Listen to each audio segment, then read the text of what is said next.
So the second half of the season, it's going to be a dogfight.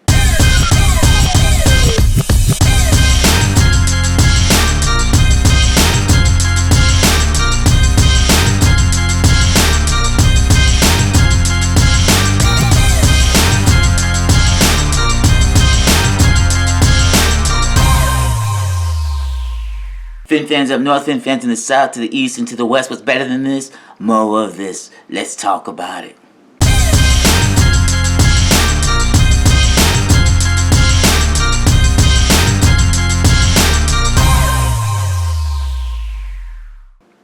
So before we jump on this, everything, I just want to say, if you guys are new to the channel, you like the content, please like, subscribe, and hit the bell. It's going to help us reach our milestones. And two, if you guys are already subscribers and you guys are grabbing a t-shirts, just want to say a big thank you, and we appreciate it a lot. And with all that, let's get to it. So this upcoming Sunday, we got the Chicago Bears, and with the Chicago, we're leading the series 9-4, and we won I guess the last 4 of the 5 meetings against the Bears. In fact, one of the most famous meetings we had against the Bears is when they were making their run to the Superbowl, and they met up with us in Miami, and we beat them, and we stopped them from going undefeated. And that's going to be one of the forever key games that we have ever played against Chicago. Alright, so looking at this game, there's some things that we're definitely going to have to look at doing. And we'll start off from a offensive perspective. Offensively, against Chicago, what is going to make a difference with us is, this time I think it's going to be the other way around. I think we're going to have to really continue what we were doing in Detroit. And that means opening the airfield up, basically, hitting Tyreek on deep passes, Waddle on deep passes, and clearing space for Gesicki, Sherfield, and Craig Kraft, and Wilson as Nakuma if he's playing, over the middle. And I think battering the secondary and making what's left of the Chicago linebacking corps work. I mean, they've got rid of Roquan Smith, so he was their best linebacker. And not to say they don't have other talent on the team. However, their star linebacker's gone, so there's going to be a lot of there's going to be a few people that are going to be, I don't want to say inexperienced, but, they're not going to have the many starts that Roquan had, and there might be some shifts going on in this Chicago lineup when it comes to, who's playing the linebacker spot and the roles that they're playing. And we might be able to take advantage of that, early and often. And by doing that, the Bears will, if they are playing any type of zone, what have you, they will come out of that and start showing, some more man-to-man coverages, which, we want. And, it's like the Bears are going to have to try and pick their poison. And I think us playing the pass first, is going to really set off our run game. And, we have yet to have 100 yards rushing this season.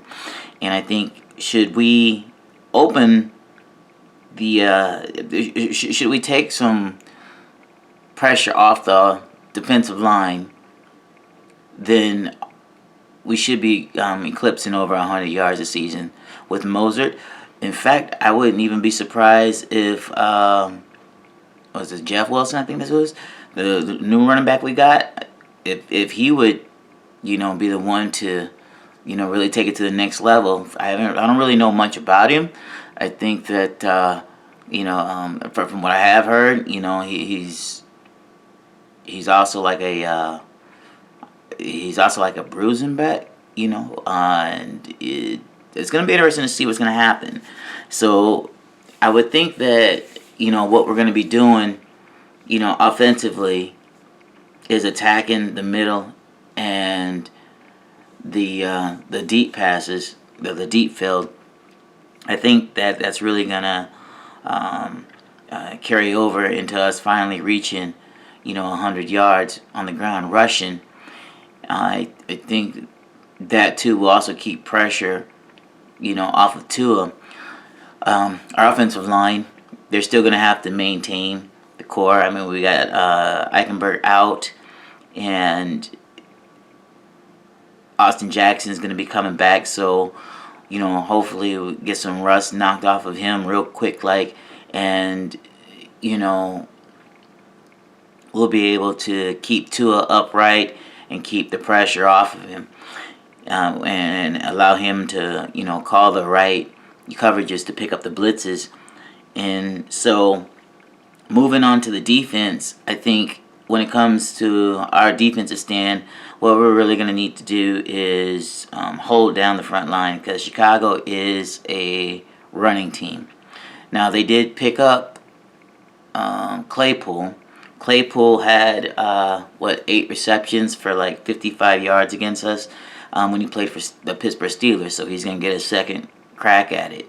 And we have I think Noah was Noah he was the one that was pretty much guarding him, covering him on those plays.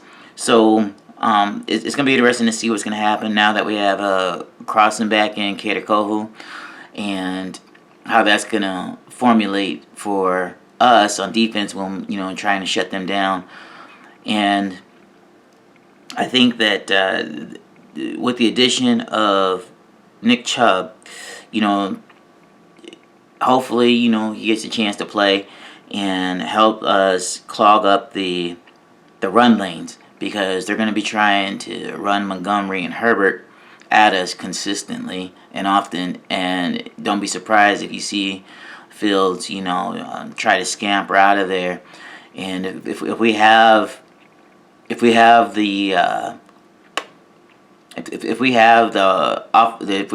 defensive line, the trenches held down, then we should be able to defeat them, and smother their run game, and probably get maybe about 3 or 4 sacks on Fields, and just make that a horrible day for them.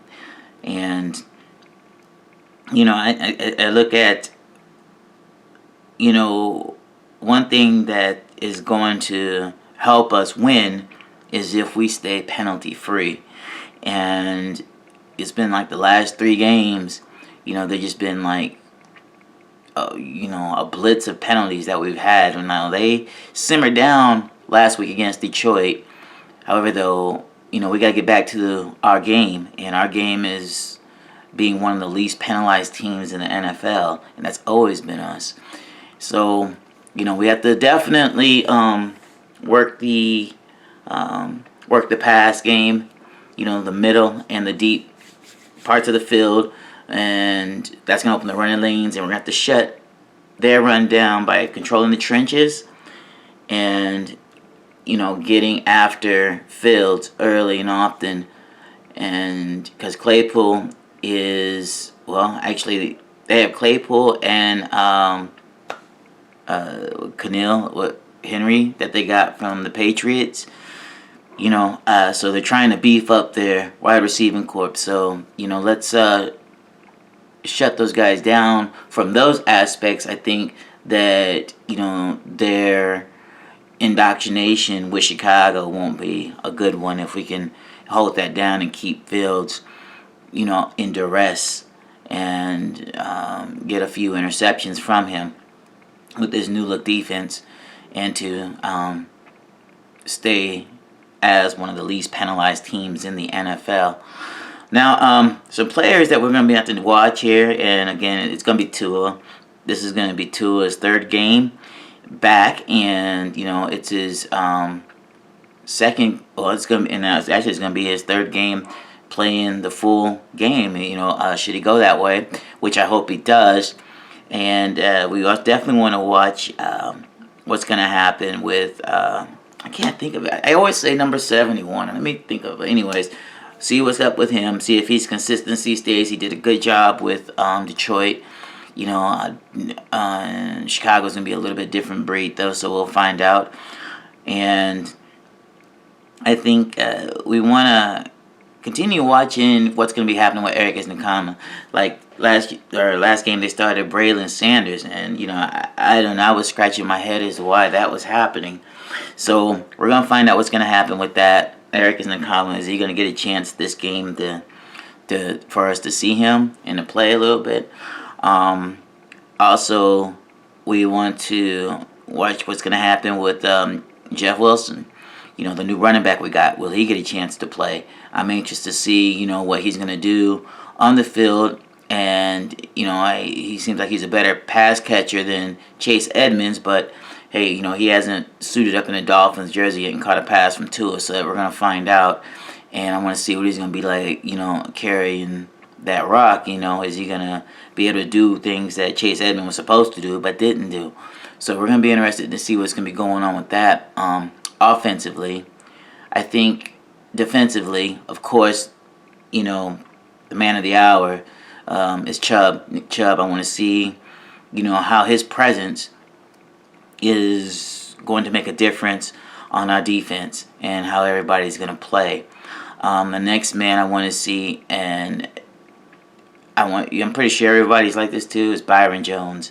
Is Byron Jones coming back? If Byron Jones comes back this week, or next week, whatever, it's just gonna help solidify, our push towards, the postseason, and from there towards the to the Super Bowl. I was about to say the NFL Super Bowl, but towards the Super Bowl, whatever. I think who we'll need to be looking at as well would be the secondary, primarily Noah Igbinoghene, Kader Kohu, and Crossan, and seeing how this is going to, affect their secondary, and how we're going to be able to respond to any of Phil's attempts to go deep with Claypool or Keneal Henry, with a couple of the new wide receivers they have. And it's gonna, that right there is gonna be something to, to really be thinking about and to take notice of and watch these players, to see who's gonna stand out front and be, that guy, and especially Noah, to see if he's gonna continue to progress. And I also believe that. I also believe special teams. We still want to keep an eye on Jason Sanders. And he did a great job, the last couple games, connecting on his field goals and his extra point attempts. We want to see if we keep it up. I mean, we're going to need that moving into, and further along into the season, in the postseason, and, the Super Bowl, of course. So we'll definitely need that to make these things, a reality. And, last but least, coaching. Just make sure that we're all coached up and we're not, trying to do things on, 4th and 4 if it seems like, that we're not going to be able to. And, of course, we're taking a shot, but at the same time, let's be smart about it. Let's be smart about it. If we're a couple points ahead, great. If it, something else, I mean, but let's look at, what's going to be going on and, see what these players are going to, how they're going to play this week. So if you guys have any comments, questions, please leave them below. Again, if you guys are new to the channel, please like, subscribe, hit the bell. It's going to help us reach our milestones. And for all of our subscribers that we have already and everyone getting the t-shirts and sweatshirts, and big thank you. We're really trying to, have fun and spread a lot of positivity in this Miami Dolphin community and the community of the NFL. And with all of this, I just want to say thank you guys. Love y'all. Deuces. So, OddGamble is a little series that we play. We get started with every Friday, and we show the results of this series on Sundays before the games. Basically, Odd is the card and Gamble is the chip there.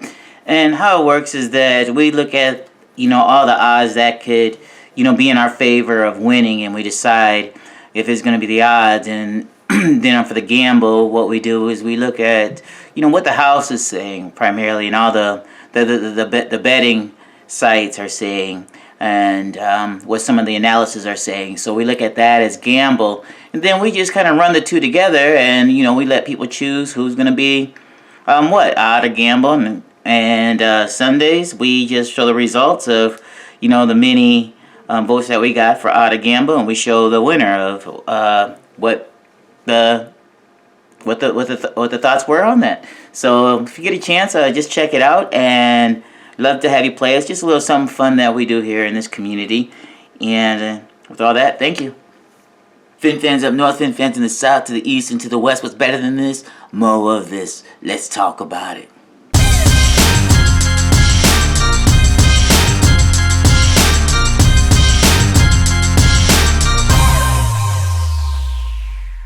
Don't forget to take a look at our gear.